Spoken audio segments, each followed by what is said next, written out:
E aí pessoal, tudo bem com vocês? Aí depois de um longo tempo do canal parado, praticamente um ano, né? Muita coisa aconteceu na minha vida. A principal delas é que eu mudei de cidade, né? Agora eu moro aqui na região metropolitana de Belo Horizonte. Esse processo foi um processo aí que levou bastante tempo nessa mudança, né? Teve uma reforma de casa, um monte de coisa, certo? E alguns imprevistos aí relacionados à saúde. Meu último shorts aí, vocês viram que eu estava sem voz, né? E minha voz não voltou fácil, não. Ela demorou para voltar, viu? Bom, mas para você que ainda não me conhece, muito prazer, meu nome é Marcelo Tomanic, eu sou professor de Física desde 1993, este é o meu canal, tá?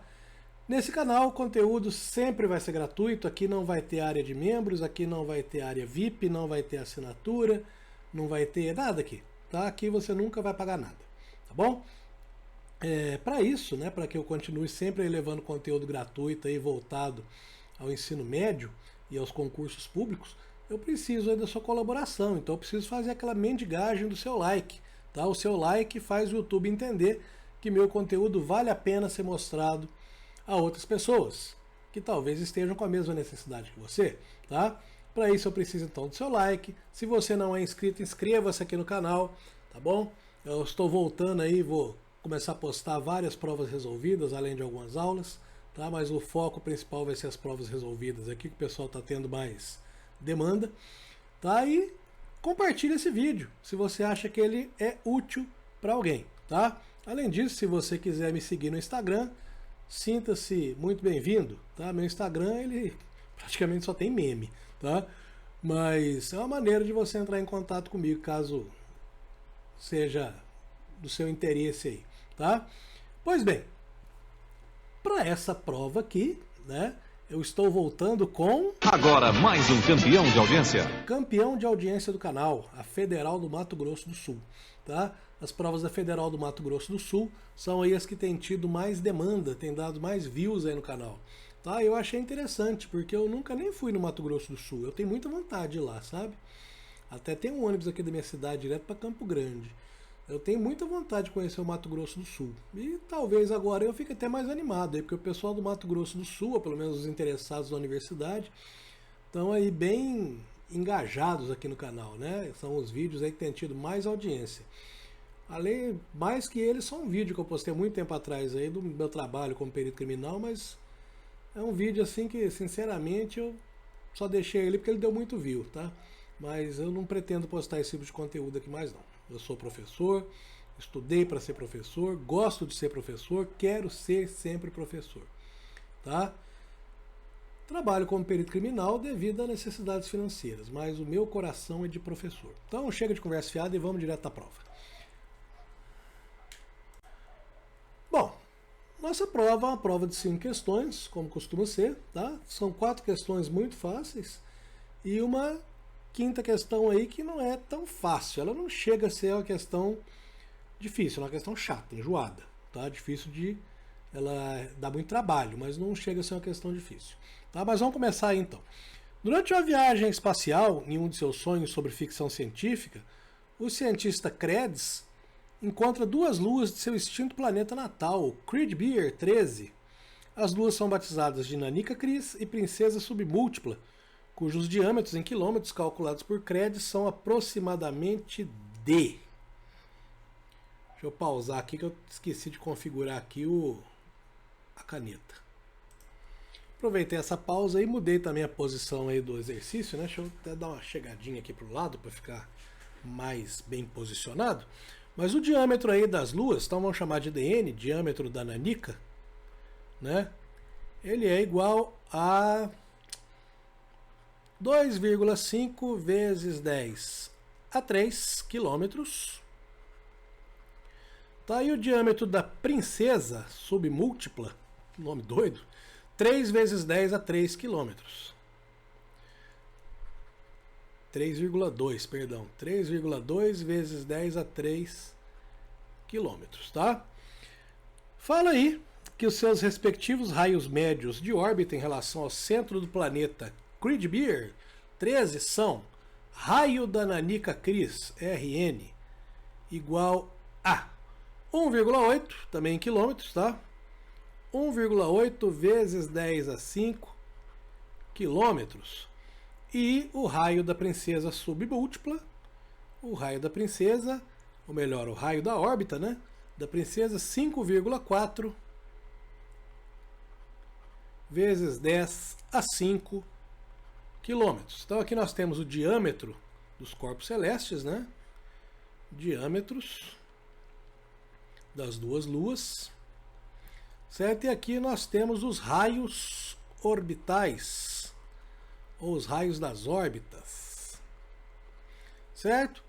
Além disso, fala, Credes, que hoje é um terráqueo naturalizado, né, determinou em seus cálculos que o período de órbita da Lua Nanica Cris 1 é de aproximadamente 2 dias terrestres.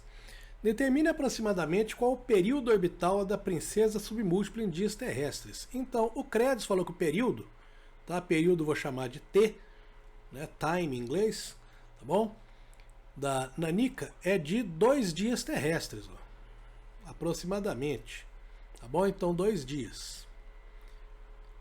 O que o exercício, que a questão está querendo para nós é o período, né, da princesa submúltipla. Pois bem, esse problema, ele é um problema resolvido pela terceira lei de Kepler, tá? Então vamos colocar uma observação aqui, ó. Terceira lei de Kepler. Tá bom? Que é a lei dos períodos. Certo? O que diz a terceira lei de Kepler? Bom, um dia eu vou gravar uma aula aí sobre o Kepler, tá? Que é uma parte que eu gosto muito. Mas basicamente, Kepler, na sua terceira, ele formulou 3 leis aí do movimento celeste, né? A primeira lei, que é chamada lei das órbitas, que diz que todos os corpos se movem em órbitas elípticas. Segunda lei, lei das áreas, que marcam a proporção entre as áreas ali durante uma órbita, tá? Não vou entrar em detalhes agora, como eu disse, vou gravar uma aula só disso. E a terceira lei que vai ser usada aqui é a chamada lei dos períodos. Ele percebeu, né, que para todos os corpos celestes no sistema solar aqui, que a gente está trabalhando, essa lei se estende a todo o universo. Mas aqui no nosso caso do sistema solar, ele percebeu que o período ao quadrado dividido pelo cubo do raio médio da órbita dos 9 planetas aí do sistema solar é constante. Antes que alguém fale, Plutão não é mais planeta. Para mim vai ser planeta, sempre planeta, tá? É memória afetiva, tá bom? Na verdade, ele é um objeto transneptuniano, planeta não, tem um monte de nome, mas para mim vai ser sempre planeta. O que essa lei diz é o seguinte, se você pegar o período, tá? Ou seja, no caso ali da Nanica Cris, 2 dias e elevar ao quadrado, e dividir pelo raio médio da órbita dela ao cubo, tá? Isso aí vai ser constante para as duas luas que orbitam lá o Crib-Beer 13, assim como isso é constante, né, para todos os planetas aí do nosso sistema solar em relação ao Sol. Então vamos fazer aqui a nossa continha. Então, ó, o período da Nanica, tanto tempo que eu fiquei parado que eu até esqueci como é que usa essa mesa digitalizadora.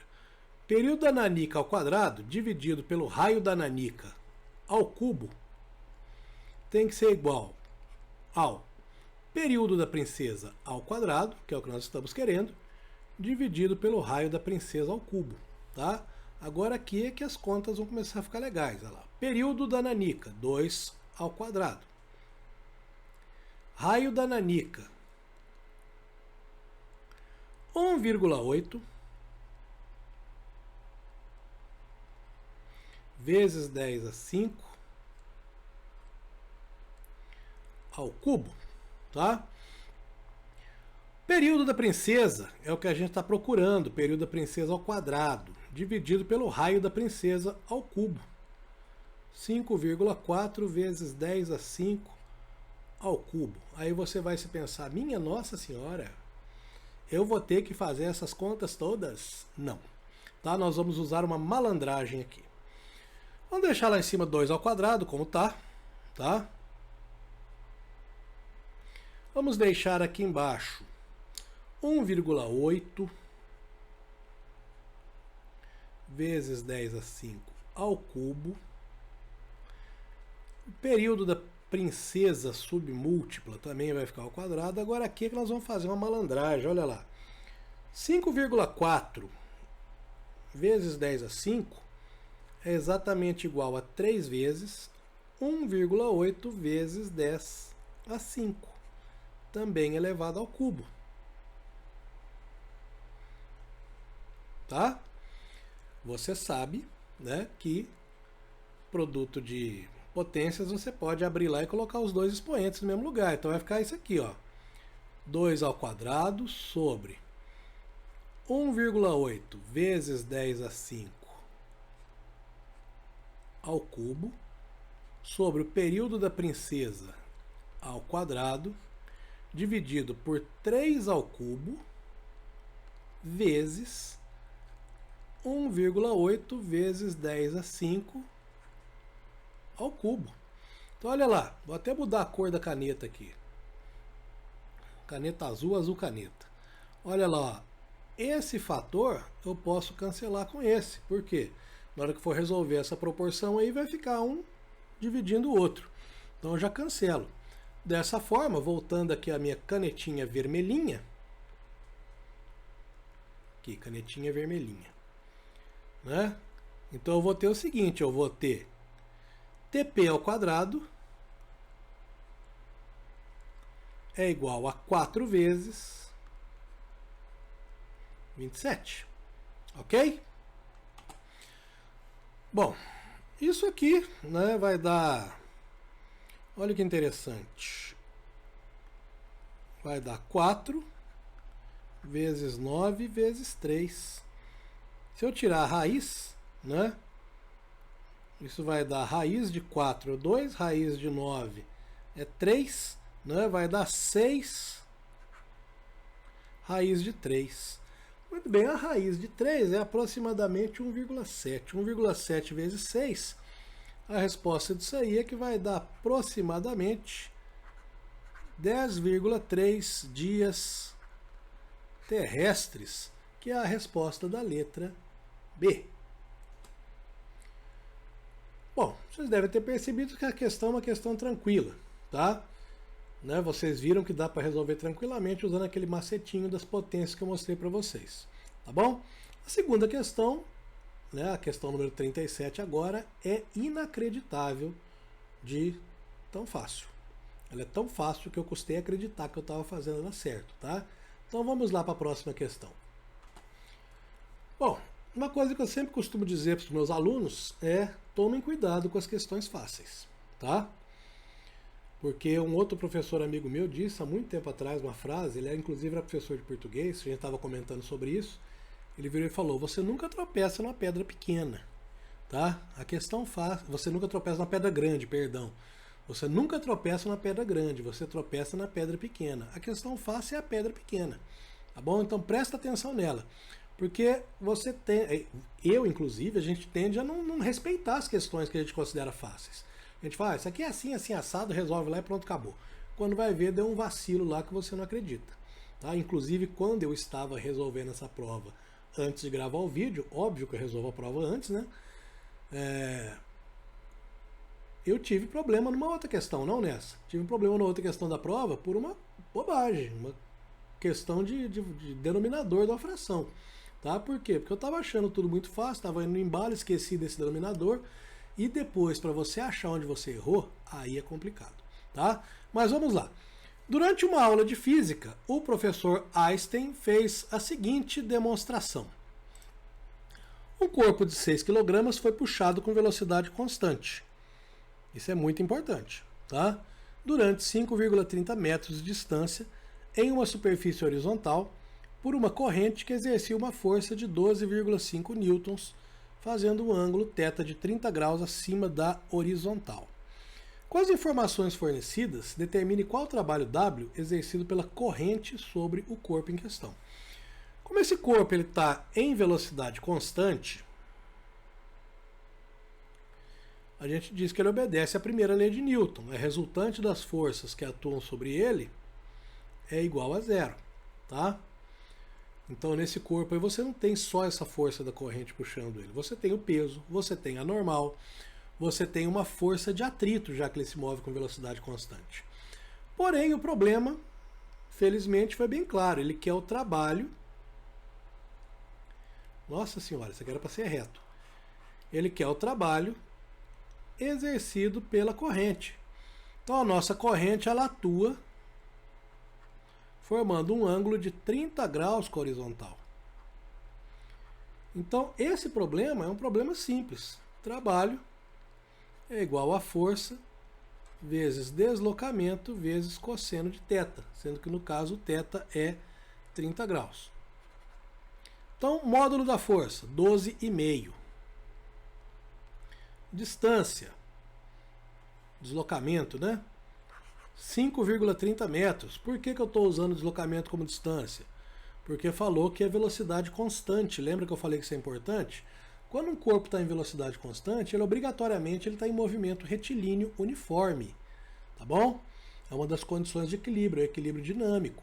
Quando um corpo está com resultante com velocidade constante, ele está sob resultante nula e, se ele estiver se movimentando, obrigatoriamente vai estar em movimento retilíneo uniforme. Certo? No movimento retilíneo uniforme, a distância e o deslocamento sempre são iguais. Isso aqui agora vezes o cosseno de 30 graus, tá? Então aqui vai ser 12,5, vou colocar uma vírgula aqui direito, né? Vezes 5,30 vezes 0,86, tá? Quanto vai dar isso aí? Como eu já fiz o cálculo, né? Já falei para vocês que eu resolvi a prova antes, eu vi que isso aí vai dar 56,97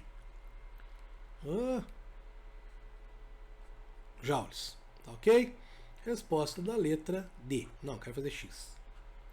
Tá bom? Resposta da letra D. Como eu disse para vocês, essa questão é uma questão bem simples, tá? Mas por ser simples é que você deve tomar mais cuidado ainda, tá bom? A gente tem uma tendência muito grande a ficar se preocupando com questões difíceis, mas as questões difíceis são minoria na prova, certo? A maioria de questões fáceis e médias. E essas questões fáceis, principalmente, é que o pessoal costuma mais errar por descuido, ok? Vamos à próxima questão, que também é tranquila. Então, como eu ia dizendo a vocês, essa questão é uma questão bem tranquila. Eu coloquei uma figurinha aí, ainda grifei uma palavra que vai resolver a questão para nós. A pandemia do novo coronavírus, que felizmente acabou, ou se não acabou, está muito fraca, eu felizmente também já estou vacinado, né? Está alterando as relações de consumo em vários aspectos. Uma delas é a utilização dos termômetros digitais infravermelhos. Eles são sensores capazes de aferir a temperatura de corpos ou superfícies através da radiação emitida. A medição da temperatura é feita de modo que o sensor não precisa tocar a superfície, ou seja, não tem a necessidade de contato direto. Então é aqueles termômetros que, quando a gente ia em alguma loja, algum supermercado, eles apontavam para a testa da gente, ou para o braço, ou para o pulso, davam um tirinho lá e falava, pode entrar, e você não via o raio emitido pelo termômetro, justamente porque o infravermelho é um comprimento de onda aí da luz que está fora, né, do nosso chamado espectro visível. Então olha na figura aqui o espectro visível. O espectro visível ele começa aqui no vermelho e termina aqui na região do ultravioleta, do violeta, perdão. Antes do vermelho a gente tem o infravermelho, abaixo do vermelho. Depois do violeta tem o ultravioleta. Perdão. O que é ultra? Quer dizer acima.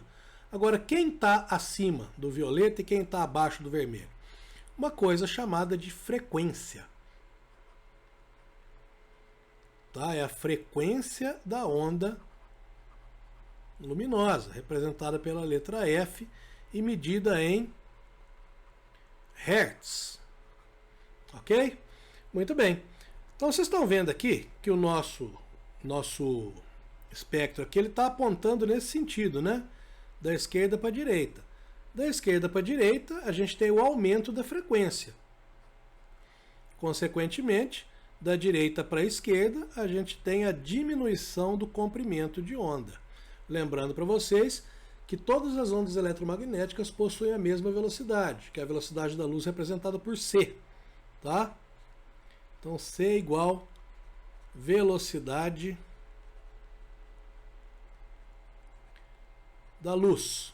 E a gente pode dizer que para todas as ondas eletromagnéticas, sejam elas visíveis ou invisíveis, a gente tem que C é igual a lambda, que é o comprimento de onda, vezes a frequência dada pela letra F.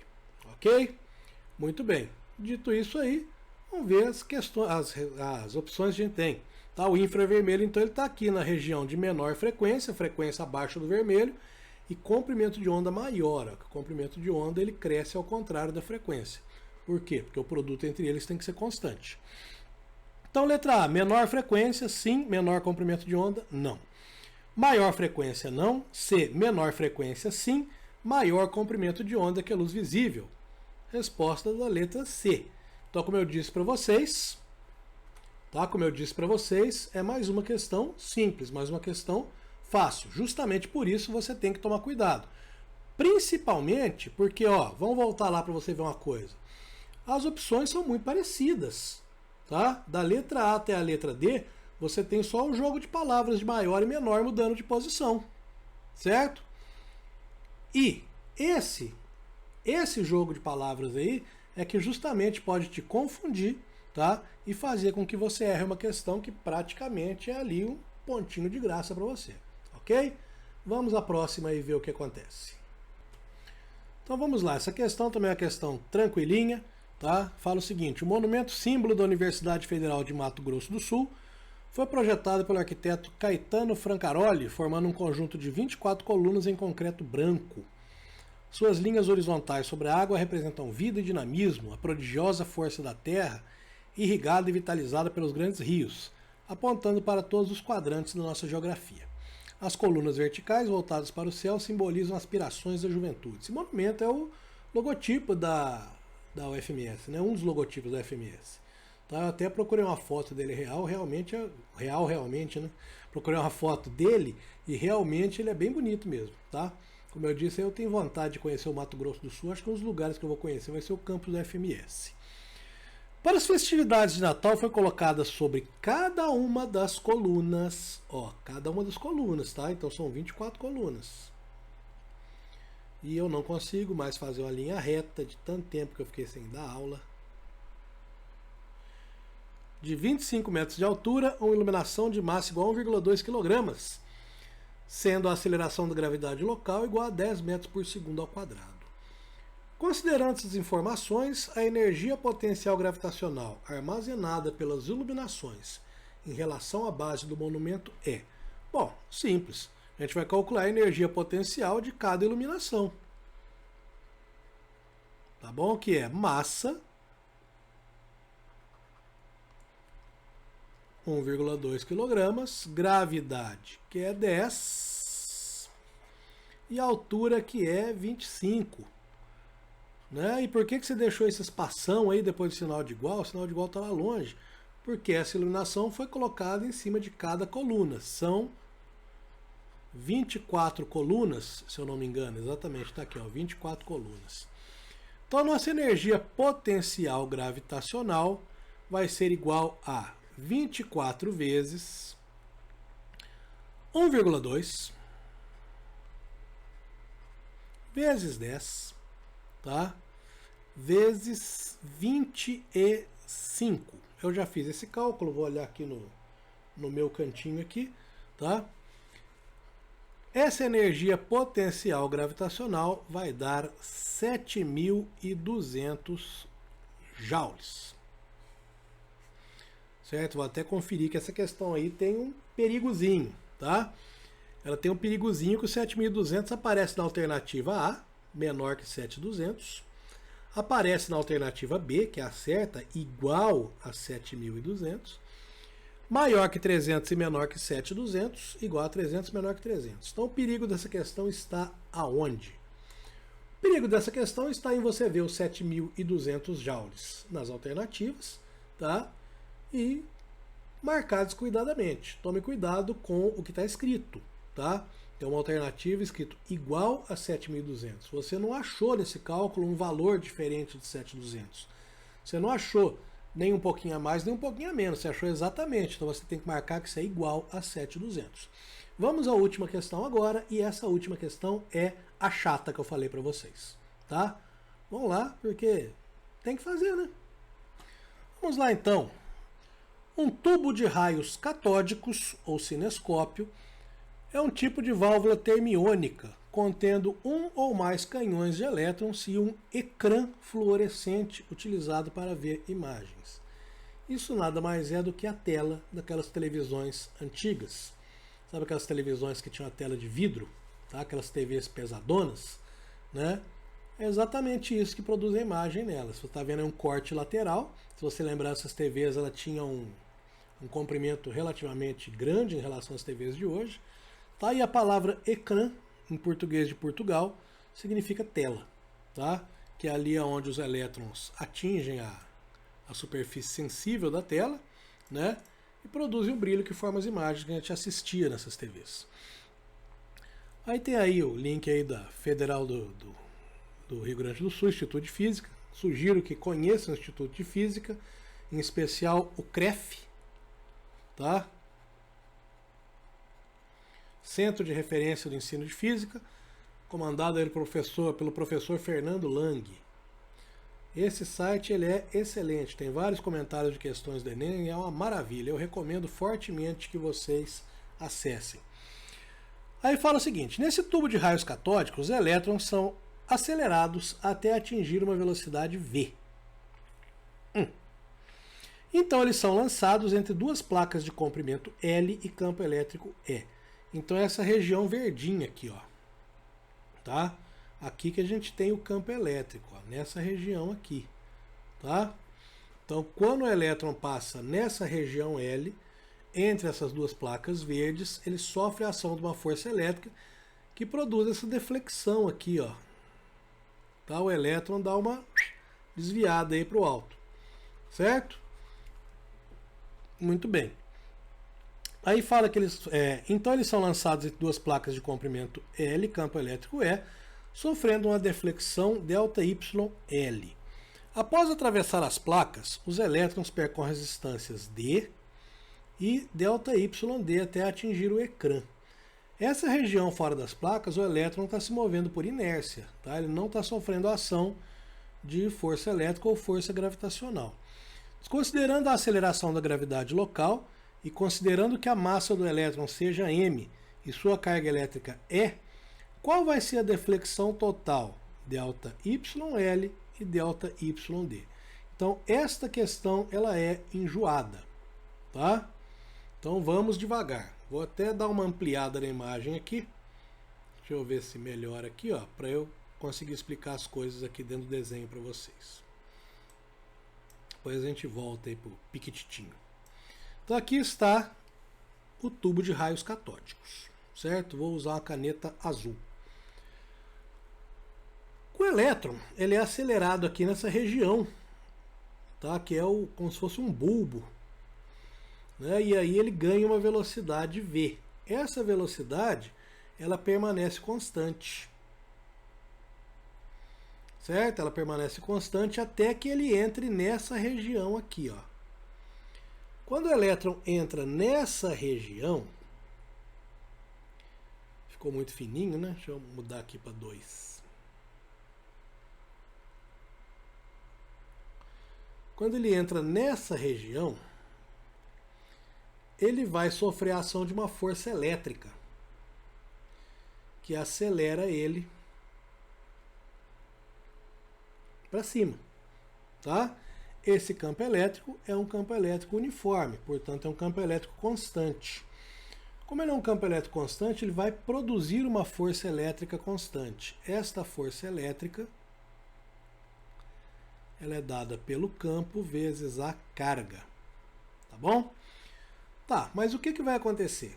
Esse elétron ele sofre essa deflexão ΔYL, que está aqui, ó, nesse pedaço, ao mesmo tempo que ele percorre com velocidade constante essa distância L, tá? Então, ao mesmo tempo que ele percorre essa velocidade, essa distância com velocidade com essa distância L com velocidade constante v, ele sofre aquela deflexão. Então aí é que está a chave do problema, ao mesmo tempo que, tá? Aí eu já vou diminuir aqui a imagem e ajeitar aqui para a gente começar a resolver com a canetinha vermelha. Então a primeira coisa, vamos descobrir o tempo, tá? Minha cara está na frente, tem que ficar esperto para escrever aqui. Tempo para percorrer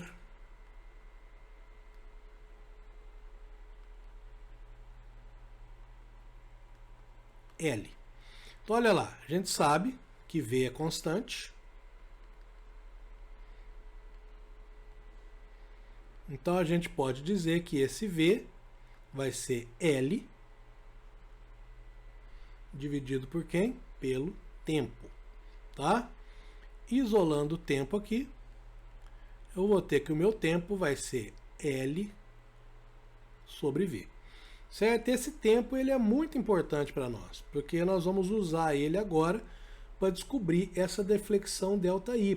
Por quê? Porque na vertical,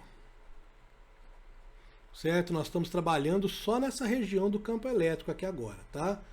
Nós vamos resolver esse problema por partes, porque ele é um problema enjoado.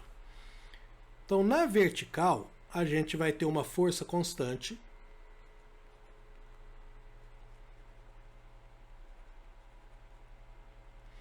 que vai me gerar uma aceleração constante. Lembra da segunda lei de Newton? Força é igual a massa vezes aceleração? Então, a aceleração, ela é o quê? Ela é o resultado de uma força. Uma força constante só pode produzir uma aceleração constante, que tem mesma direção e mesmo sentido dela. Isso quer dizer, então, que na vertical a gente vai ter um movimento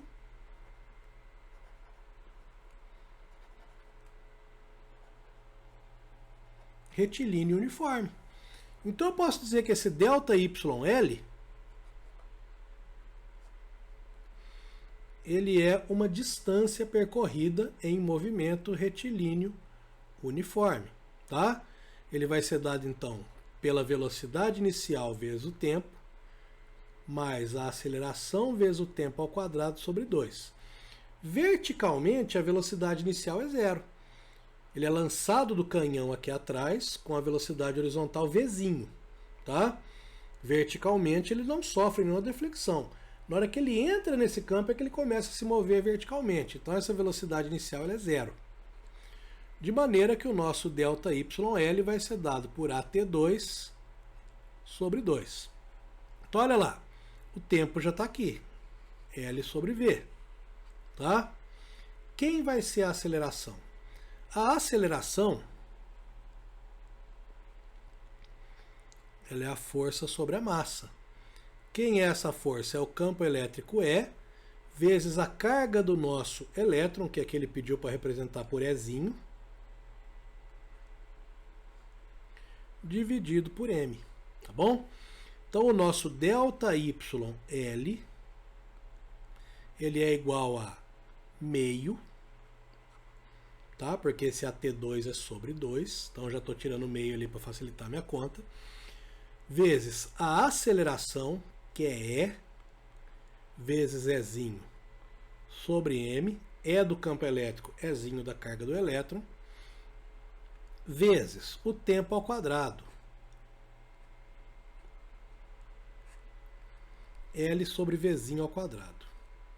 Tá? Então isso aqui vai ser, colocar na ordem aqui que eu estou vendo aqui as alternativas, ó, tudo começa com Ezinho, né? Então vai ficar Ezinho na frente, certo? Então vai ficar Ezinho vezes E vezes L ao quadrado é L ao quadrado, dividido por 2m Vzinho ao quadrado, tá? Então, isso aqui que a gente descobriu é o ΔYL.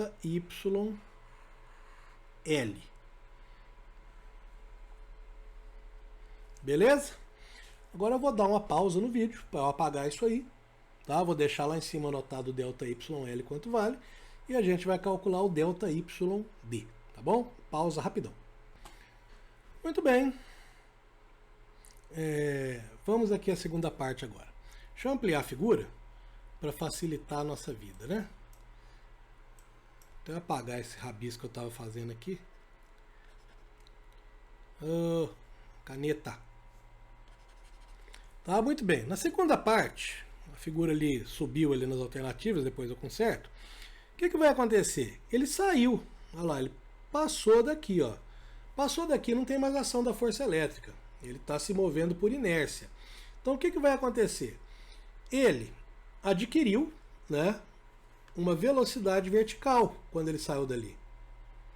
Essa velocidade vertical eu vou chamar de Vzão. Tá? Essa velocidade vertical ele adquiriu durante a passagem ali pelas placas verdes, onde havia um campo elétrico uniforme, que aplicou uma força sobre esse elétron, causou uma aceleração e um aumento de velocidade nessa direção, e ele continua com a velocidade horizontal Vzinho. Certo? Então agora o que acontece? A gente tem um movimento retilíneo uniforme, tanto aqui quanto aqui. Quanto aqui em cima. Tá? Então são dois movimentos retilíneos uniformes. Isso vai facilitar bastante os cálculos para a gente. Tá? Vamos voltar aqui e analisar aqui a situação. Ali em cima eu deixei anotado o ΔYL, né, que a gente já calculou aí na tela anterior. Agora vamos para o cálculo do ΔYD, tá bom? Então, primeira coisa, qual que vai ser o tempo aqui que ele vai percorrer a distância D?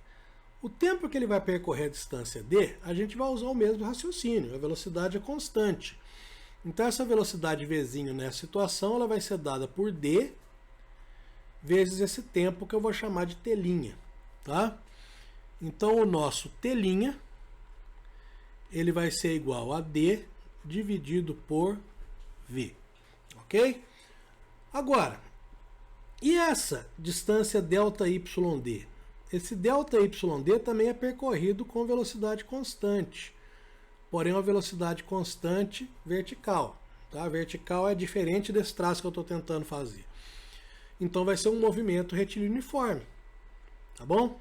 O nosso ΔYD, ele vai ser dado pela velocidade Vzão, certo? A velocidade vertical que ele adquiriu na passagem pelas placas de campo elétrico, vezes o tempo T'. Aqui é que vocês têm que tomar cuidado para não fazer confusão com os tempos. Eu fiz quando eu estava resolvendo a prova aqui antes do vídeo. Tá? Existem dois tempos nesse problema, o tempo que ele percorreu D e o tempo que ele percorreu L. Essa velocidade V, essa velocidade vertical, ele ganhou durante esse tempo, que percorreu L. Tá? Então vamos fazer o cálculo do V. V é igual a V0 mais AT. Tá? Então eu já expliquei para vocês na tela anterior que essa velocidade inicial é zero. A aceleração é Ezão vezes Ezinho sobre M, certo? E esse tempo?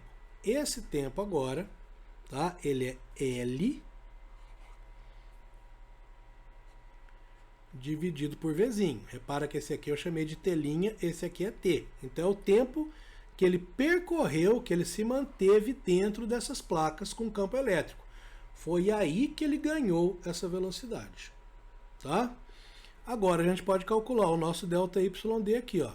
Vai ser a velocidade, que é E vezes, é melhor, vamos colocar na ordem, né? Ezinho vezes E sobre M vezes L vezes V multiplicado pelo tempo T', D sobre V. Então o nosso ΔYD ele vai ser igual a Ezinho vezes Ezão do campo elétrico vezes L vezes D sobre mv ao quadrado. Então a gente tem aqui, tá, os dois ΔYs, o ΔYL e o ΔYD. Agora a gente tem que somar os dois e simplificar para chegar na resposta. Vou pausar aqui para apagar a tela e a gente fazer as simplificações. Muito bem, ajeitei ali, coloquei os dois valores, vamos somar agora, né? ΔYL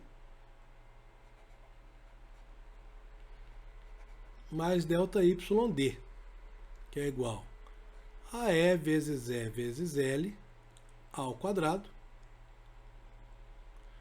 sobre 2mv ao quadrado mais E vezes L vezes D sobre mv ao quadrado. Vocês percebem aqui que é duas frações com denominadores diferentes, né? Tem esse coeficiente 2 aqui, certo? Só que eu posso fazer uma malandragem, né? Ao invés de eu tirar o MMC, certo? Se você pegar uma fração e multiplicar numerador e denominador pelo mesmo valor, essa fração não se altera, tá? Então eu vou pegar aqui, multiplicar por 2 em cima, multiplicar por 2 embaixo, tá? Ou seja, eu não alterei o valor da fração. Eu, inclusive, melhorei a maneira de eu fazer o cálculo. Vai ficar ΔYL mais ΔYD. Deixa eu tirar isso daqui para não atrapalhar vocês verem. Vai ficar igual a. Então, olha lá, né? Eu tenho aqui sobre 2mv ao quadrado. É o denominador comum. Deixa eu pegar um marca-texto aqui. Vamos marcar aqui os fatores comuns. Ó. L.